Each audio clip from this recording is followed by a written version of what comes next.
Have you ever been in a place with amazing colors, but the colors in your photos aren't as intense as you remember them being in real life? That's okay, because adding saturation in Photoshop can change subdued or washed out colors to the rich colors that you experienced at the scene. I'm Jan Kabili from Adobe's Learn team. In this tutorial, I'll show you how to add life to your photos by boosting individual colors without having to make selections. It's all done with one Hue Saturation adjustment layer. Start at the bottom of the Layers panel and click the Create New Adjustment Layer button and choose Hue Saturation. You'll see a new Hue Saturation adjustment layer above the photo in the Layers panel, and controls for that adjustment layer are up here in the Properties panel. If you drag the Saturation slider in the Properties panel to the right, all the colors in the image will be saturated to the same degree, which may not be the look you want.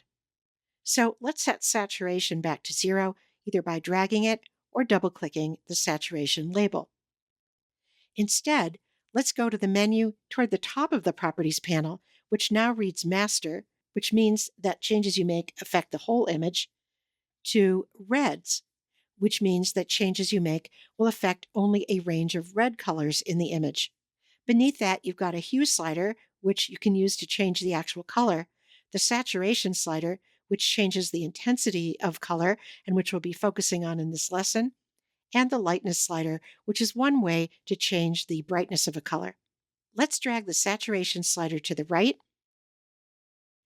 and that increases the saturation or the intensity of all the red areas in the photo, the red at the front as well as all the way to the back. Great. Next, let's saturate the yellows in the same way by going to the same menu and choosing Yellows, and then dragging the saturation slider to the right. And as you do this, you'll see that only the yellows are getting more saturated. I'd like the yellows to be dominant, so I'll increase the saturation of yellows a little more than I did for the reds.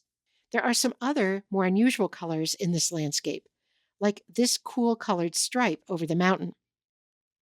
It's not clear whether the color of the stripe would fall into the blue, the cyan, or the green color range in the drop-down menu we've been using. So this is a good time to use the On-Image Adjustment tool instead.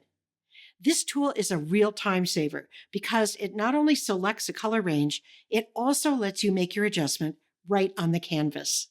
In the Properties panel, click the button that looks like a hand with two arrows through it to activate the On-Image Adjustment tool.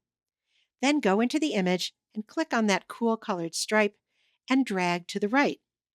That affects not only the color of the stripe, but also the saturation of the color in the sky. If you look at the Properties panel, you'll see why. The drop-down menu has now been automatically set to cyans, which means that the color we clicked on with the On-Image Adjustment tool falls in the cyans color range.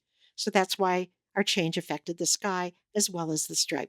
If you like, you can experiment further with the On-Image Adjustment tool by clicking and dragging right or left on other colors to change their saturation throughout the image. Or if you hold the Command key on a Mac or the Control key on Windows as you drag with the On-Image Adjustment tool, then you'll be changing the hue of colors. You can always undo those changes by pressing Command or Control+Z. Congratulations! Now you know how to make different colors in a photo pop with a single Hue Saturation adjustment layer.